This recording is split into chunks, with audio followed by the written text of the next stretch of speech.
Pakistan people's party Sukkur house जे अॻवान सैयद ज़ाहिद हुसैन शाह बुखारी चयो आहे त बस प्रोग्राम जी चेयरपर्सन मोहतरमा लुबना ख़ालिद जी रात ॾींहं जी अणथक महिनत ऐं कोशिश सबबि बेनज़ीर इनकम सपोर्ट प्रोग्राम में वॾी बहितरी आई आहे। सदर पाकिस्तान आसिफ अली ज़रदारी, पीपी चेयरमैन बिलावल भुट्टो ज़रदारी, पीपीडी मरकज़ी क़यादत जे अवामी ख़िदमत वारे जज़्बे तहत शहीद मोहतरमा बेनज़ीर भुट्टो जे नाले सां मनसूब बेनज़ीर इनकम सपोर्ट प्रोग्राम में सखर ज़िले सां तालुक़ रखंदड़ ग़रीब औरतुनि जी मदद कंदे उन्हनि जा नाला शामिल कराइण में मदद कई वञे त जीअं ईद खां अॻु हलंदड़ क़िस्त मां ग़रीब मुस्तहिक़ औरतूं फ़ाइदो हासिल करे सघनि। अहिड़ो इसार हुन labour colony Sukkur PP office में मीडिया सां ॻाल्हाईंदे कयो। ज़ाहिद शाह बुखारी चयो त जिन मुस्तहिक़ औरतुनि जा नाला बेनज़ीर इनकम सपोर्ट प्रोग्राम में शामिल न आहिनि उहे पीपी लेबर कॉलोनी ऑफिस अचनि त प्रोग्राम में नाला शामिल कराया वेंदा।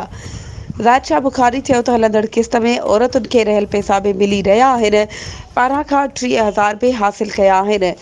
बस प्रोग्राम चेयरपर्सन मोहतरमा सेनेटर लुबना ख़ालिद अणथक महिनत ऐं कोशिश सबबि ग़रीब औरतूं मुस्तफ़ीद थी रहियूं आहिनि, खेसि दुआऊं ॾियनि पियूं। पाकिस्तान पीपल्स पार्टी शहीदनि जी पार्टी आहे।